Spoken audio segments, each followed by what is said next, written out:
سبق نمبر 156، سورۃ التوبہ کا رکوع نمبر 3، آیت نمبر 17 تا 24۔ قرآن مجید کی تلاوت حرفی لفظی اور با محاورہ ترجمہ بما تشریح حافظ محمد قاسم خان کی آواز میں۔ بسم اللہ الرحمن الرحیم۔ ما كان للمشركين أن يعمروا مساجد الله شاهدين على أنفسهم بالكفر أولئك حبطت أعمالهم وفي النار هم خالدون۔ ما کانا نہیں ہے للمشرکین مشرکوں کے لیے ان یعمروا کہ آباد کریں وہ مساجد اللہ مسجدیں اللہ کی شاہدین گواہی دینے والے علی اوپر انفسہم اپنی جانوں کے بالکفری ساتھ کفر کے اولئک وہ لوگ حبطت ضائع گئے اعمالہم اعمال ان کے وفی النار اور آگ میں ہم وہ خالدون ہمیشہ رہنے والے ہیں۔ پوری آیت۔ مشرکوں کا کام نہیں کہ وہ اللہ کی مسجدیں آباد کریں جبکہ وہ اپنے آپ پر کفر کی گواہی دیتے ہوں۔ ان لوگوں کے تو اعمال ہی بیکار ہیں اور وہ ہمیشہ آگ میں رہیں گے۔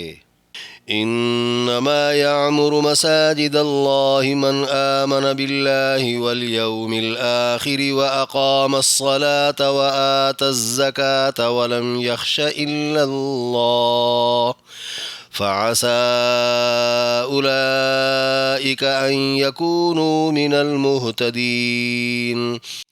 انما سوائے اس کے نہیں یعمر آباد کرتا ہے وہ مساجد اللہ مسجدیں اللہ کی من جو کوئی آمن باللہ ایمان لایا اللہ پر والیوم الآخری اور یوم آخرت پر واقام الصلاۃ اور قائم کی اس نے نماز وآت الزکاۃ اور ادا کی اس نے زکوٰۃ ولم یخشا اور نہ ڈرا وہ الا اللہ مگر اللہ سے فعسا سو امید ہے اولئک وہی لوگ ان یکونوا یہ کہ ہوں وہ من المہتدین ہدایت پانے والوں میں سے۔ پوری آیت۔ صرف وہی اللہ کی مسجدیں آباد کرتا ہے جو اللہ اور یوم آخرت پر ایمان لایا اور نماز قائم کی اور زکوٰۃ دی اور وہ اللہ کے سوا کسی سے نہ ڈرا، یہی لوگ ہدایت کے امیدوار ہوں گے۔ اجعلتم سقایة الحاج وعمارة المسجد الحرام كمن آمن بالله واليوم الآخر وجاهد في سبيل الله لا يستوون عند الله والله لا يهدي القوم الظالمين۔ اجعلتم کیا بنا لیا ہے تم نے سقایت الحاجی پانی پلانا حاجیوں کا وعمارت المسجد الحرامی اور آباد کرنا مسجد حرام کا کمن مانند اس کے جو آمن باللہ ایمان لایا اللہ پر والیوم الآخری اور یوم آخرت پر وجاہدہ اور جہاد کیا اس نے فی سبیل اللہ اللہ کی راہ میں لا یستوون نہیں ہے برابر وہ عند اللہ اللہ کے ہاں واللہ لا یہدی اور اللہ نہیں ہدایت دیتا القوم الظالمین ظالم قوم کو۔ پوری آیت۔ کیا تم نے حاجیوں کا پانی پلانا اور مسجد حرام کا آباد کرنا اس کے برابر ٹھہرا لیا ہے جو اللہ اور یوم آخرت پر ایمان لایا اور اس نے اللہ کی راہ میں جہاد کیا؟ اللہ کے ہاں یہ برابر نہیں اور اللہ ظالم قوم کو راہ نہیں دکھاتا۔ الذين آمنوا وهاجروا وجاهدوا في سبيل الله بأموالهم وأنفسهم أعظم درجة عند الله وأولئك هم الفائزون۔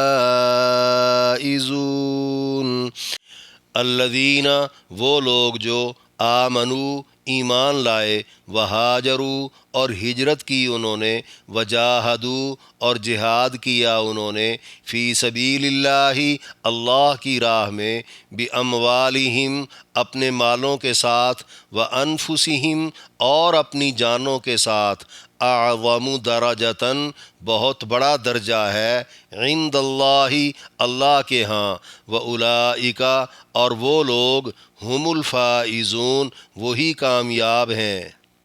پوری آیت۔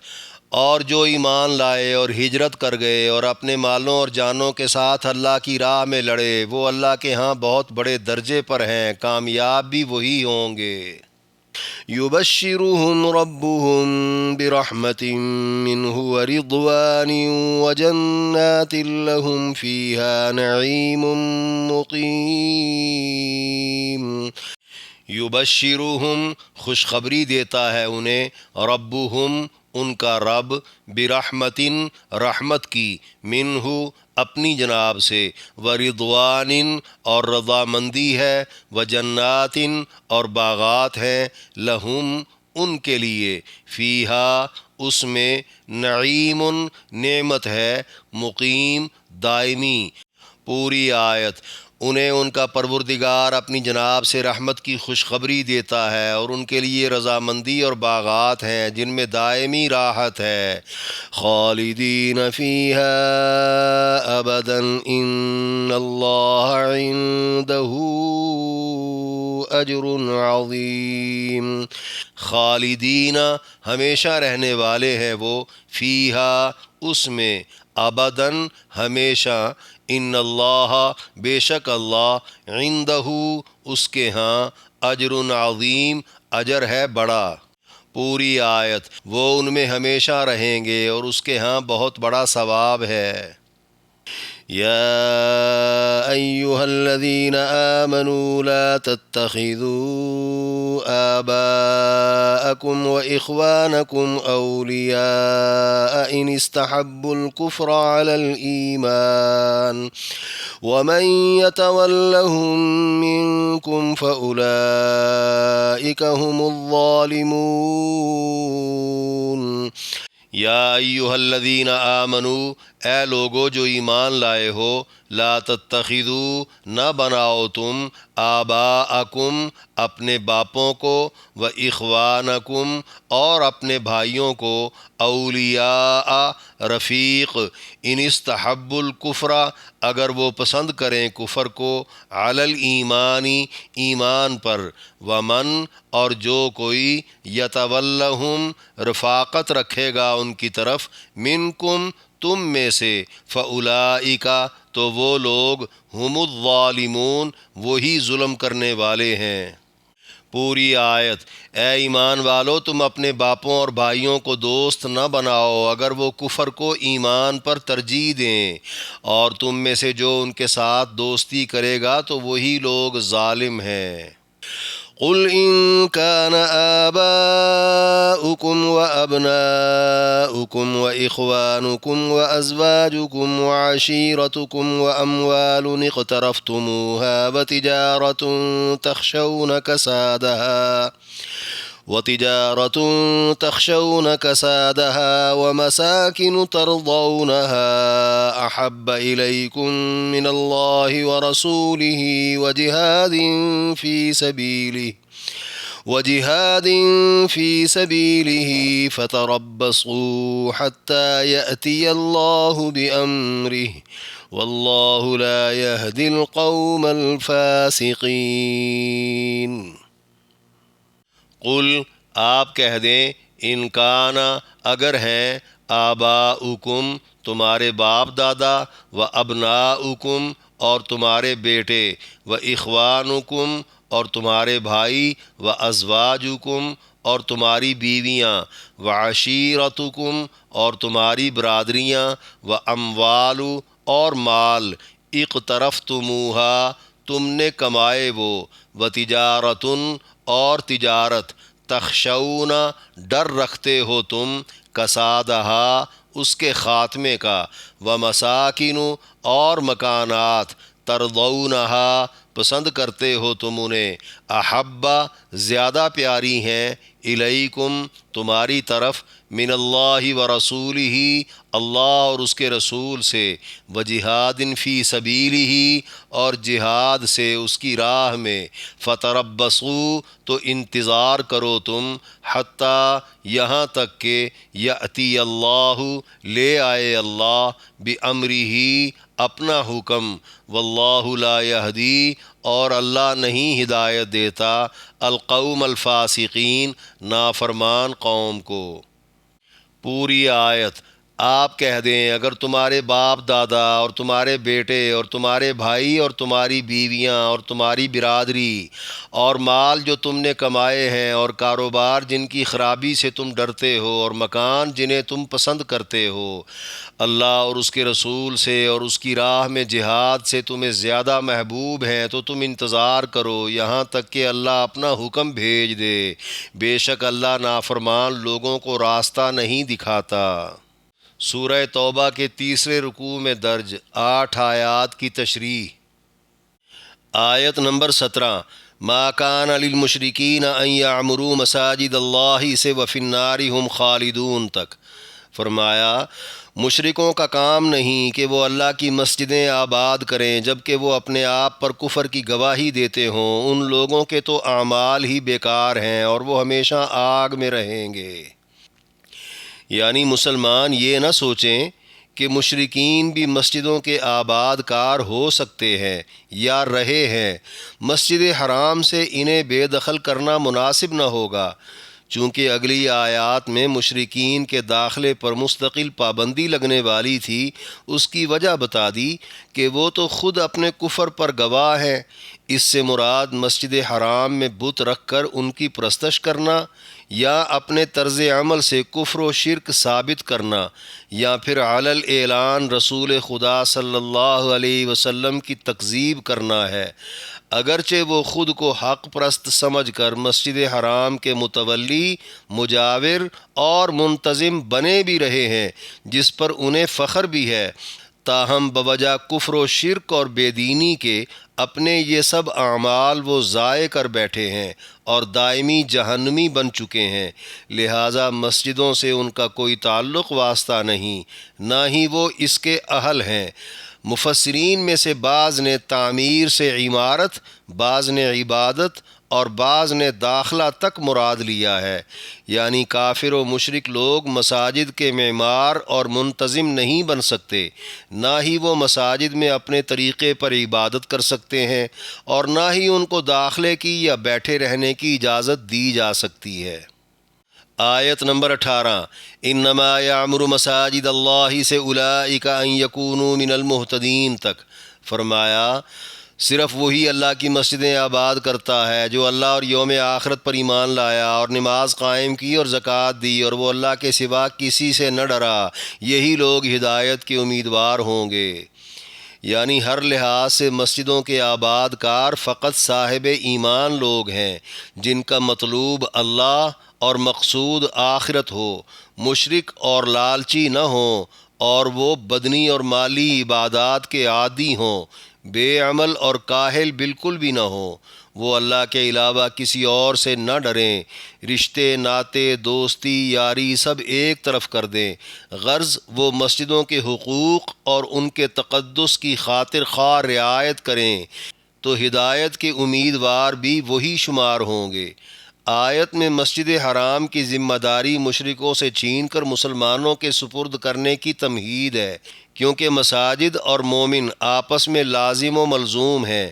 احادیث میں ہے، تم کسی کو دیکھو وہ مسجد کا عادی بن گیا ہے، جب بھی کام کاج سے چھوٹتا ہے مسجد کا رخ کر لیتا ہے، تو تم اس کے ایمان کی گواہی دے دو۔ ایک اور حدیث میں ہے، جس دن کوئی سایہ نہ ہوگا اس دن 7 خوش نصیب لوگوں کو اللہ اپنے سائے میں لے لے گا، ان میں سے ایک وہ ہے جو ایک نماز پڑھ کر جائے اور دوسری نماز تک اپنا دل مسجد میں چھوڑ جائے۔ آیت نمبر 19، اجعلتم سقایۃ الحاج سے واللہ لا یہدی القوم الظالمین تک، فرمایا کیا تم نے حاجیوں کا پانی پلانا اور مسجد حرام کا آباد کرنا اس کے برابر ٹھہرا لیا ہے جو اللہ اور یوم آخرت پر ایمان لایا اور اس نے اللہ کی راہ میں جہاد کیا؟ اللہ کے ہاں یہ برابر نہیں، اور اللہ ظالم قوم کو راہ نہیں دکھاتا۔ یعنی بڑی سے بڑی نیکیاں سمیٹنے والے ایک مومن مجاہد سے افضل تو کجا اس کے ہم پلہ بھی نہیں ہو سکتے، کیونکہ ایمان کے بعد جہاد ہی ایک ایسا عمل ہے جو دیگر اعمال کے لیے زندگی بخش ہے۔ پھر مشرک رہ کر نیکیاں تو ویسے ہی برباد ہیں، کیونکہ اللہ ظالموں کو راہ نہیں دکھاتا۔ بمطابق روایات، اسلام لانے سے قبل حضرت عباس بدر میں جب قید ہوئے تو مسلمان رشتہ داروں نے عار دلاتے ہوئے انہیں کہا کہ تم ایمان جیسی نعمت سے محروم ہو۔ وہ بولے کہ ہم تو حاجیوں کی خدمت اور کعبے کی تولیت کے سبب درجے میں تم سے بھی آگے ہیں۔ ایک روایت میں حضرت طلحہ کا حضرت علی کو کہنا تھا، میرے پاس کعبے کی چابی ہے، جب چاہوں رات کعبے کے اندر گزار سکتا ہوں۔ حضرت عباس بولے، میرے نصیب میں حاجیوں کی ضیافت و سکونت اور مسجد حرام کی نگہداشت ہے۔ حضرت علی رضی اللہ عنہ نے فرمایا، مگر میں تو ایمان لا کر پیغمبر کے ساتھ جہاد میں شریک رہا ہوں۔ مسلم شریف کی ایک روایت میں نعمان ابن بشیر رضی اللہ عنہ سے یہ واقعہ بھی منقول ہے کہ وہ جمعہ کے دن مسجد نبوی میں گئے تو منبر کے پاس بیٹھے چند مسلمان آپس میں باتیں کر رہے تھے۔ ایک نے کہا، میں حاجیوں کو کھلانے پلانے کے سوا کوئی نیکی نہ بھی کروں تو پرواہ نہیں۔ دوسرا بولا، مسجد حرام کی خدمت اور نگہبانی کے علاوہ مجھے اور کچھ کرنے کی ضرورت ہی نہیں۔ تیسرے نے کہا، میں تو جہاد فی سبیل اللہ سے زیادہ کسی کو نیکی نہیں جانتا۔ اسی دوران حضرت عمر بھی وہاں پہنچ گئے اور سارا معاملہ دریافت کر کے کہنے لگے، اس بارے میں جمعہ کے بعد حضور علیہ السلام سے پوچھتے ہیں۔ جب یہ سارے بارگاہ نبوت میں حاضر ہوئے تو یہ آیتیں نازل ہو گئیں۔ بقول مفسرین، ان آیتوں کا نزول دراصل مشرکین کے رد میں ہوا ہے جو اپنی نیکیوں پر فخر کر رہے تھے۔ ساتھ ہی یہ والا واقعہ بھی پیش آ گیا۔ آیت میں جہاں ہر نیکی کا ایمان کی شرط پر مقبول ہونا بیان ہوا ہے، وہاں اس بات کی بھی دلیل ہے کہ ایمان کے بعد حاجیوں کی ضیافت اور مسجد حرام کی خدمت سے جہاد فی سبیل اللہ کہیں افضل ہے، تاکہ پورا دین قائم اور غالب رہے۔ وہ لوگ خوب سوچیں جو دین کا پرچار چھوڑ کر صرف عبادات تک محدود ہو گئے ہیں۔ آیت نمبر 20، الذین آمنوا وہاجروا سے واولئک ھم الفائزون تک فرمایا، اور جو ایمان لائے اور ہجرت کر گئے اور اپنے مالوں اور جانوں کے ساتھ راہ خدا میں لڑے، وہ اللہ کے ہاں بہت بڑے درجے پر ہیں، کامیاب بھی وہی ہوں گے۔ یعنی مسلمانوں میں درجہ بندی راہ خدا میں قربانیوں کے اعتبار سے ہے۔ دین کی سربلندی کے لیے جو جتنی قربانیاں دیتا چلا جائے گا اتنا ہی اس کا مقام بلند ہوتا چلا جائے گا۔ قربانیاں دے کر دین کو غالب کرنے والے ہی کامیاب شمار ہوں گے۔ کامیابی دنیا میں ہدایت اور آخرت میں نجات حاصل کر لینے میں ہے۔ آیت نمبر 21-22، یبشرہم ربہم برحمت منہ سے ان اللہ عندہ اجر عظیم تک فرمایا، انہیں ان کا پروردگار اپنی جناب سے رحمت کی خوشخبری دیتا ہے اور ان کے لیے رضامندی اور باغات ہیں جن میں دائمی راحت ہے۔ یعنی جو مومن ہوں اس کے بعد مجاہد اور مہاجر بھی ہوں، اللہ ایمان کے صدقے ان پر اپنی رحمت کرے گا، جہاد کے صدقے انہیں مقام رضا سے نوازے گا، اور ہجرت کے صدقے انہیں باغات عطا کرے گا جہاں دنیا کی عارضی مشقتوں کے بدلے میں دائمی راحت ہوگی۔ اگلی آیت میں فرمایا، وہ ان میں ہمیشہ رہیں گے اور اس کے ہاں بہت بڑا ثواب ہے۔ یعنی درج بالا صفات کے حامل لوگ اپنی آخرت والے گھر سے کبھی نکالے ہی نہیں جائیں گے۔ جملہ اعمال کا حسب قانون جو صلہ بتلایا گیا ہے، اللہ کے ہاں ثواب اس سے بھی بڑا ہے یا دنیا کے مقابلے میں بڑا ہے۔ آیت نمبر 23، یا ایہا الذین آمنوا لا تتخذوا آباءکم سے فاولئک ھم الظالمون تک فرمایا، اے ایمان والو، تم اپنے باپوں اور بھائیوں کو دوست نہ بناؤ اگر وہ کفر کو ایمان پر ترجیح دیں، اور تم میں سے جو ان کے ساتھ دوستی کرے گا تو وہی لوگ ظالم ہیں۔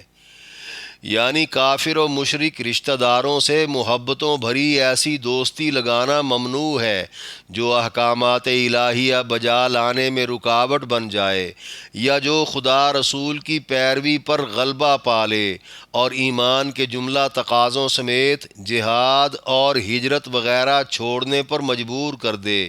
جو مسلمان منع نہ ہوا وہ اپنے حق میں ظالم ہوگا، یعنی خدا رسول کا درجہ دوستیوں کو دے کر اپنی عاقبت خراب کر بیٹھے گا۔ ہاں، رشتے ناتے اگر دینداری پر اثر انداز نہ ہوں تو نبھاتے رہنا قابل ستائش عمل ہے۔ بقول مفسرین، جب مکہ سے مدینہ ہجرت کا حکم آیا تو بعض مسلمانوں کے اہل و عیال ان سے چمٹ کر رونے لگے کہ نہ جاؤ، ان کے دل نرم پڑ گئے، جس پر یہ آیت کریمہ نازل ہو گئی۔ آیت نمبر 24، قل ان کان آباؤکم و ابناؤکم سے واللہ لا یہدی القوم الفاسقین تک فرمایا، آپ کہہ دیں اگر تمہارے باپ دادا اور تمہارے بیٹے اور تمہارے بھائی اور تمہاری بیویاں اور تمہاری برادری اور مال جو تم نے کمائے ہیں اور کاروبار جن کی خرابی سے تم ڈرتے ہو اور مکان جنہیں تم پسند کرتے ہو اللہ اور اس کے رسول سے اور اس کی راہ میں جہاد سے تمہیں زیادہ محبوب ہیں تو تم انتظار کرو یہاں تک کہ اللہ اپنا حکم بھیج دے، بے شک اللہ نافرمان لوگوں کو راستہ نہیں دکھاتا۔ یعنی سب رشتوں ناتوں سمیت زندگی کی تمام نعمتیں اور سہولتیں اتنی زیادہ محبوب بن جائیں کہ اللہ کے احکام ٹوٹنے لگیں اور نبی کی پیروی چھوٹنے لگے اور دینی جد و جہد کی رغبت جاتی رہے تو پھر حکم الہی کا انتظار کیا جائے۔ حکم کی وضاحت اگرچہ آیت میں نہیں، تاہم سخت قسم کی تنبیہ ضرور ہے کہ دنیا میں سزا ملے یا نعمتیں مصیبت بن جائیں اور آخرت میں عذاب ہو یا جنگ بدر پر مار کھانی پڑے یا فتح مکہ کے وقت ذلت اٹھانی پڑے، چونکہ یہ آیت ان مسلمانوں کے متعلق نازل ہوئی جو ان تمام رشتوں اور چیزوں کی محبت میں مغلوب ہو کر فرض درجے کی ہجرت مدینہ سے گریزاں تھے اور ہجرت کے بعد ہی جہاد کی ابتدا ہونا تھی، لہذا ہجرت سے فرار در حقیقت جہاد سے فرار تھا اور پوری دنیا میں جہاد کی بنیاد پر ہی غلبہ اسلام اور اقامت دین ممکن تھا۔ اگرچہ فتح مکہ کے بعد ہجرت فرض نہیں رہی، تاہم جہاد کا عمل اور ہجرت کا مفہوم تا قیامت باقی رکھا گیا، وہ اس طرح سے کہ مسلمان ہر وہ محبت اور رغبت قربان کر دیں جو ایمان کے تقاضوں کی بجا آوری میں حائل ہو۔ احکام بجا نہ لانا صریح نافرمانی ہے اور نافرمان لوگ ہدایت اور نجات کا راستہ گم کر بیٹھتے ہیں۔